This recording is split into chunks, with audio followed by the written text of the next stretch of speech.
great, great, great freaking Wednesday, March 9th, 2022. It is a wonderful being's birthday today. So I want to take this time to wish and to send out some majestically powerful blessings and energies to one of my little nieces. You know what I'm saying? One of my youngest that I am able to and have been so fortunate to have an impact on her growth over the last 7.5 years since, meeting her young soul, since leaving the military. So it's her birthday, and you know what I'm saying?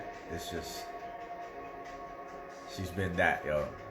I've grown so much through that young little lady because of her and my other little niece, right? Children are a fortune and a blessing in our life, and a blessing to life as a whole. They teach us so much. They breathe so much life into us, so much purpose, so much meaning.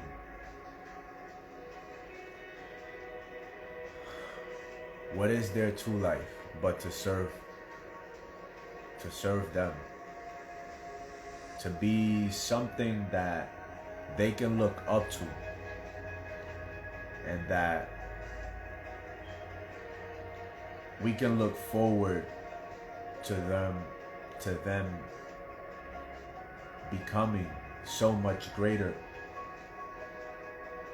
and to do so much better than we may have the capacity to do at the moment.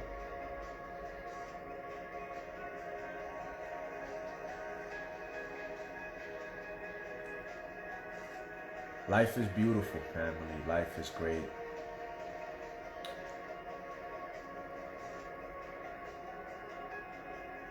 Every day is a blessing.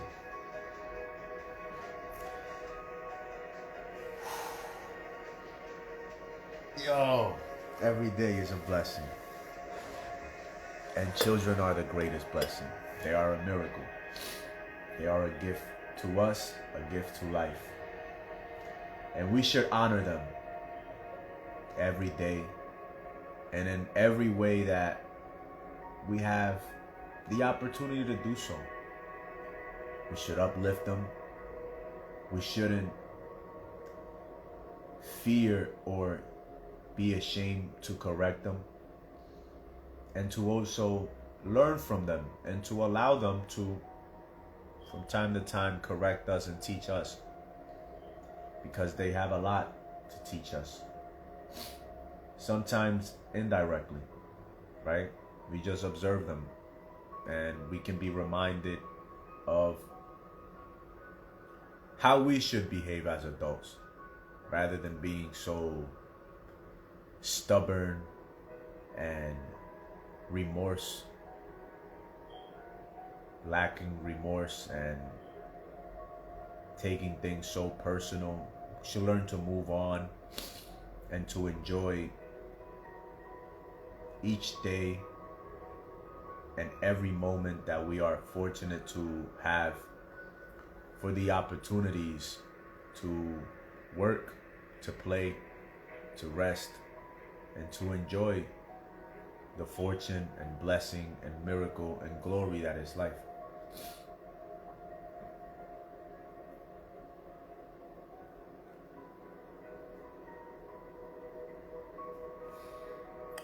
Just finished reading Proverbs 9, which is The Way of Wisdom. That is the title of it. She says, "Wisdom has built her house. She has hewn out her 7 pillars. She has slaughtered her meat. She has mixed her wine. She has also furnished her table. She has sent out her maidens. She cries out from the highest places of the city. Whoever is simple, let him turn in here. As for him who lacks understanding, she says to him, Come, eat of my bread and drink of the wine I have mixed. Forsake foolishness and live, and go in the way of understanding. She says, Rebuke a wise man, and he will love you. Give instruction to a wise man, and he will still be wiser. Teach a just man, and he will increase in learning. The mindfulness of the Most High is the beginning of wisdom, and the knowledge of the Holy One is understanding. For by me, i.e., for by wisdom, your days will be multiplied, and years of life will be added to you. If you are wise, you are wise for yourself. But if you are a fool, you will bear your foolishness alone. Great reading right there. Proverbs. Very powerful book. In that book, read it for yourself. Gain whatever understanding you need to gain out of it for yourself. The answers are all within each and every one of us. Neither one of us is any more special than the other. All equal, just on different levels. Spiritually, mentally, physically, emotionally, and financially. Some having more visions than others. Others having no visions at all. All equal, just on different levels.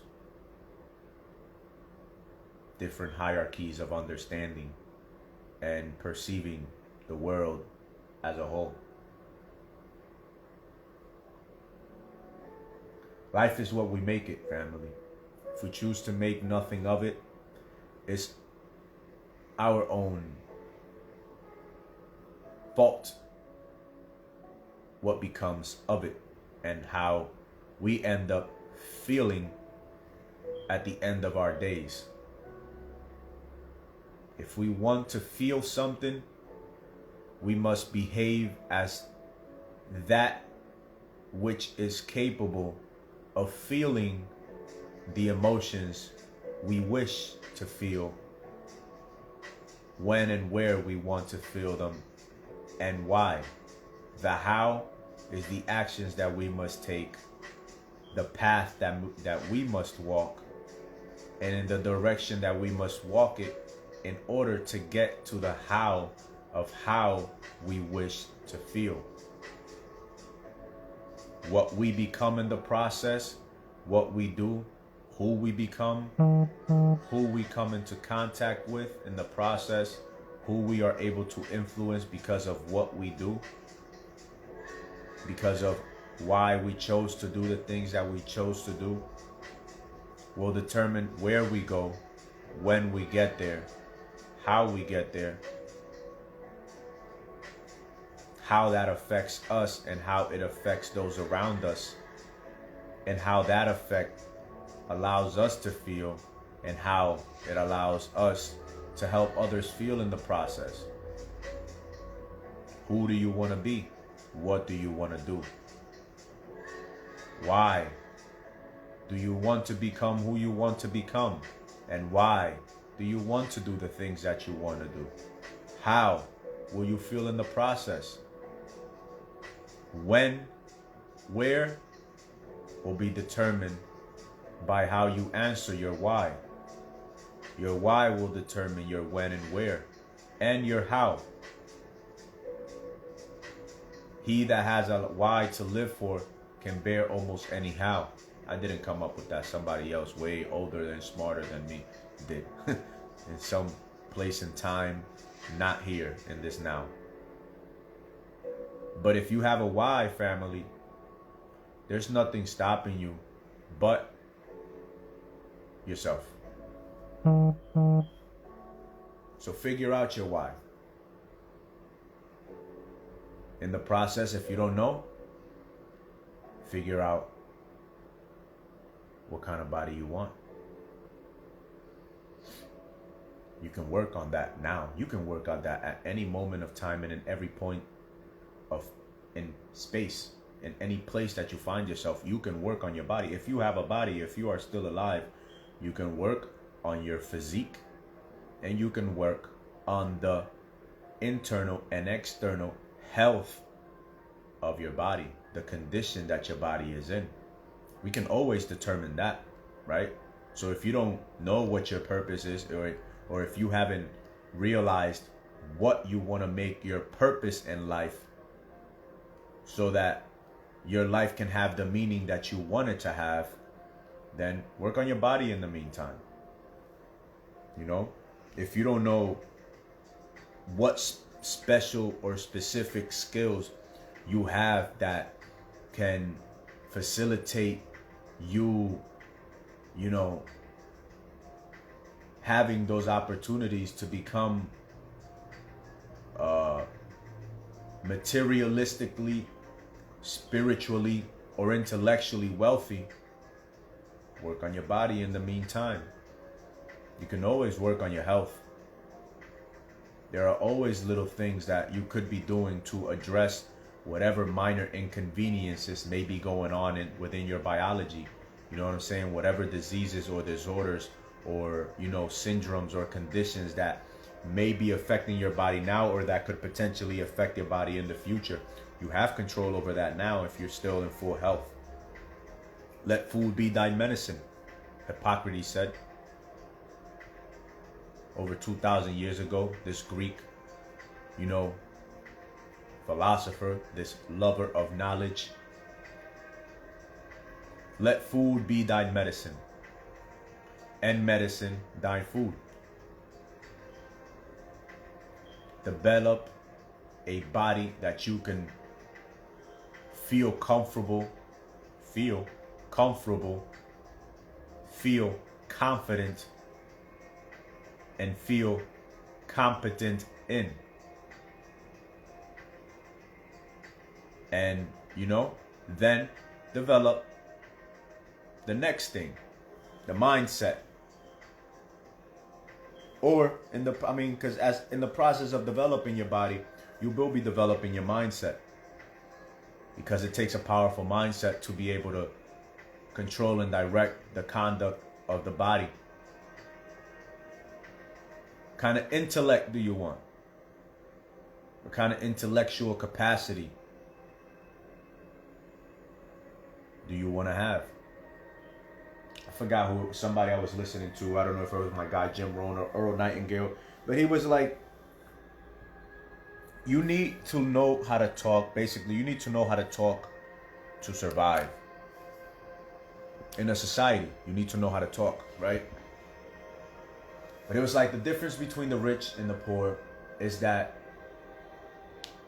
the poor, they can talk so they can survive. But the rich know how to talk well, and that makes the big difference. Something like that, I don't freaking know. But that's what he was saying, right? So learn to speak well if you want to do well in life. If you don't care about doing well, if you don't care about mediocrity, if you're okay with mediocrity, you don't have to learn how to speak beyond and the rhetoric of the general masses. You're good just where you are. Don't even worry about it. You know what I'm saying? If minimum or middle class or whatever you think or surviving is just enough for you, don't worry about speaking extremely well if survival is what you're fine with and you don't care so much about thriving. Now, if you are an individual that wishes to thrive in a society, not just survive, but to thrive and to go above and beyond, and not just provide food to put something to eat on the table for yourself, but also for a potential family, and beyond that, maybe to provide a philanthropic value and assistance to your community, to your environment, then seek to develop yourself and whatever aspect you see necessary to the best of your ability.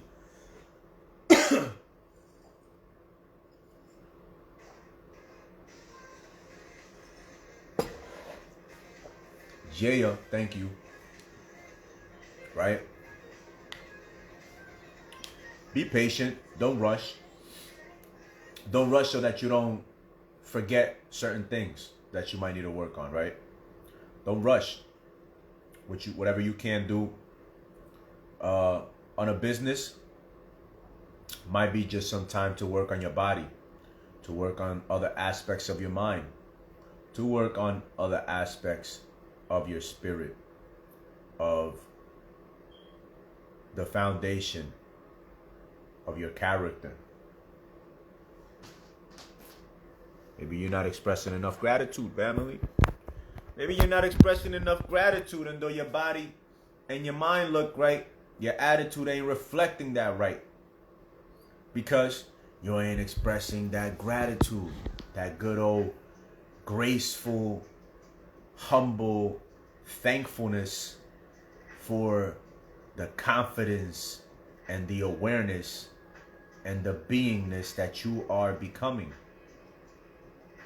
Maybe you might need to, rather than asking for things and begging the universe for things that you potentially already have, but you might be lacking awareness of because you are lacking in the expression of one of the most important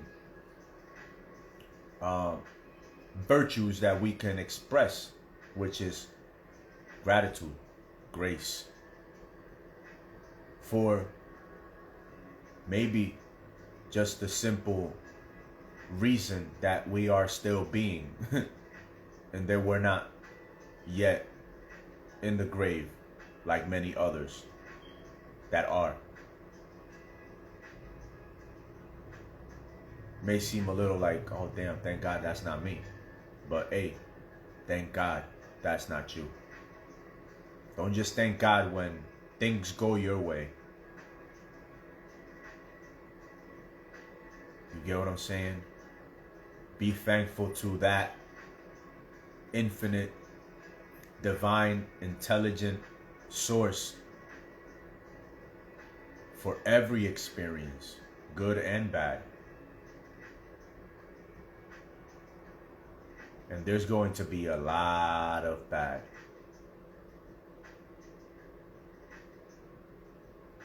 Why? So that you can appreciate the good. So that you can appreciate the good, family. That's why.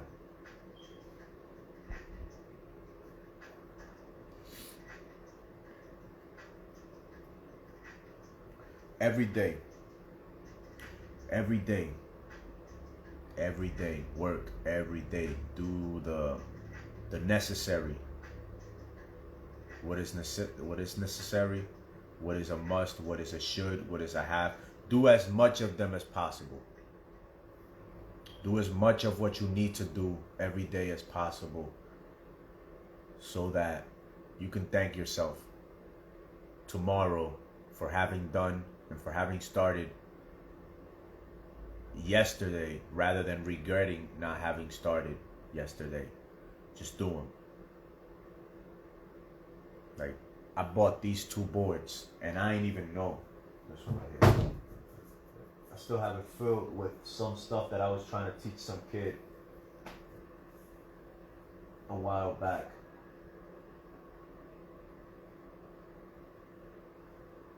Haven't erased whatever's on there for so long. I have to look at it, but I bought those things to like kind of give classes to my nieces and my nephews whenever they came around. But you know, that's just me, right? Your work is going to be different. Not everybody's going to have to do what you do. And it's not going to be wise of you to do what you see other people do. Not everything. Maybe some of the things, but not everything. You're your own self. You might have similar backgrounds and similar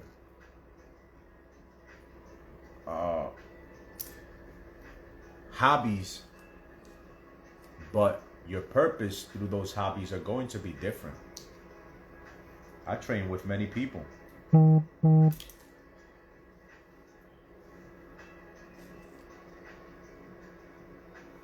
Doctors, firefighters, police officers, nurses, people that design BDSM suits.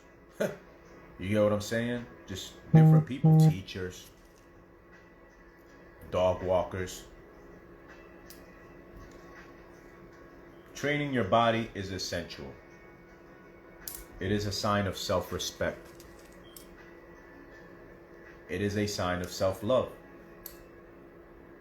Keeping your body in shape requires self-discipline.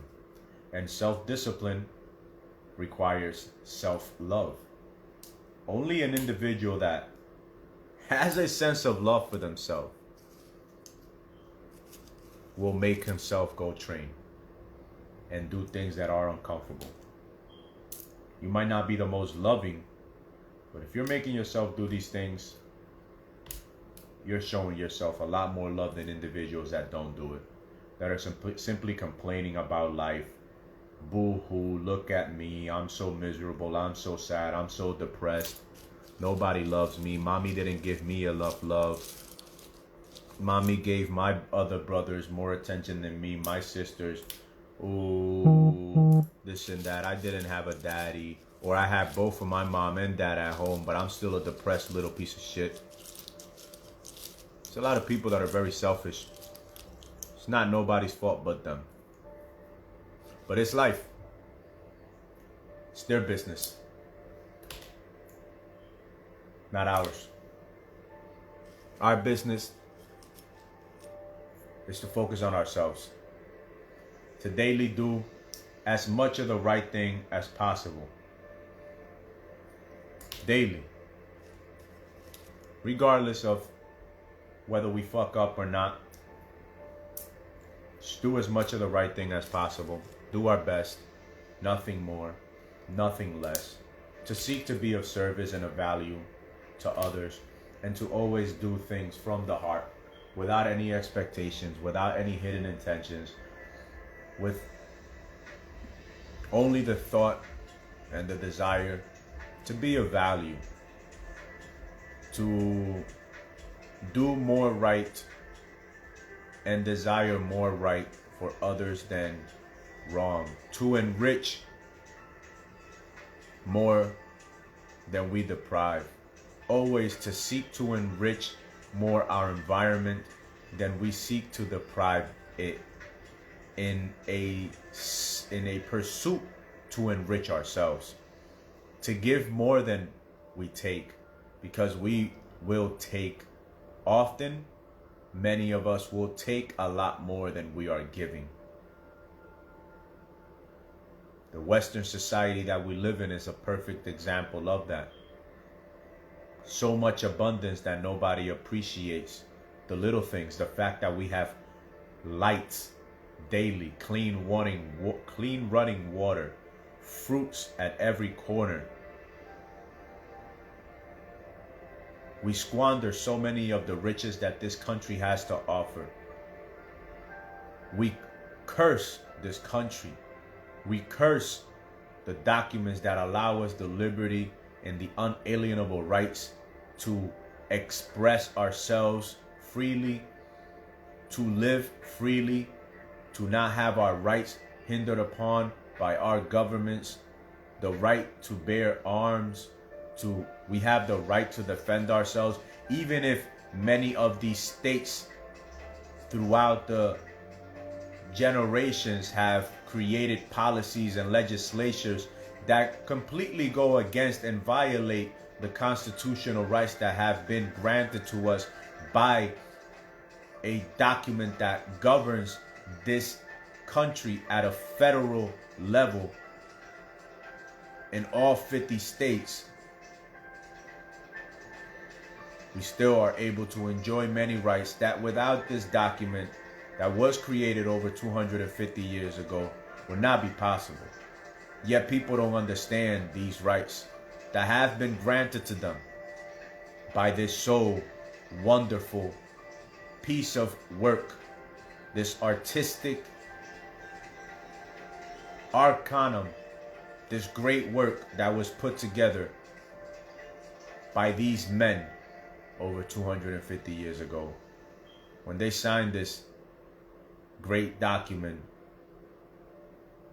called the Declaration of Independence and the Bill of Rights, that continues to guard many and protect us from so much, tyrannical desires that these corporate, banking, religious, oligarchical, Machiavellian, I don't even like using that word because they've taken Machiavellian completely, but you know what I'm saying? These malevolent, wicked, vampiric forces that seek to enslave humanity are so hell-bent on destroying, which is this wonderful document called the Declaration of Independence of the United States of America and the Bill of Rights. Not the Corporation of America, but the, you know what I'm saying? The country that was founded through this bill that was signed.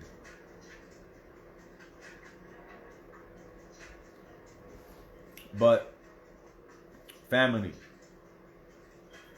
we are living in the age of misinformation and disinformation, of manipulation, of programming and indoctrination, of coercion. And it is up to each and every one of us to mind our business, and mind the gold mine within the construct, within the temple of our mind, to mine that gold and to reap some form of value by bringing value to society in whatever shape or form we have been born to do so. Now, it's up to each and every one of us to give our life meaning and purpose. Without us making the choice and the decisions that are needed, then things will be hopeless and meaningless and purposeless, and what's the point? We must choose. We must make a decision to give our life purpose and meaning, to design a life, because it is not going to happen by default. We must design the life that we wish to live. We must design it first in our mind. We must feel the emotions that would be felt by the individual that lives that life. And then we must go about physically making the decisions and taking the actions that will make that life possible. How? Through the disciplined and right use of our willpower. Doing not thy will, but doing the will that is required to make these things possible. And usually, to make the things that we wish to be possible in a way that, rather than impoverishing our environment as we go about taking these actions, serves to actually enrich our environment and our sphere of influence. And the only way to do that is to do the will of the Most High, that which sits within your subconscious mind, that is looking out for the benefit of the whole, not just the selfish benefits of the individual, that is always self-seeking. Oftentimes when you do the will of the Most High, that most righteous and benevolent will, you will enrich others in the process of enriching yourself. And because you enrich others, you will also receive the merited feelings for the good that you are providing others. You will have a right to feel good. Like when you help someone selflessly, and then you feel good about it in the end. And oftentimes you don't even tell nobody until the conversation comes up weeks, days, or even years later. And you're like, oh yeah, I remember I did something like that. And it's beautiful. Because you've earned that. So I don't know what the fuck I was talking about, but go and have a great freaking life, family. Life will only have the purpose and meaning that you give it. Without you giving it purpose and meaning, it has none in your life. And in the life of those that you never impact in the way that you could have, because you chose that life had no purpose and meaning. Do what you can with what you got wherever you are. That's all you'll ever have. Right now you don't have nothing, or you have 100,000. That's what you can do something with. So do what you can with what you got wherever you are. Don't complain. Express gratitude and let that attitude guide your days. Have a great one.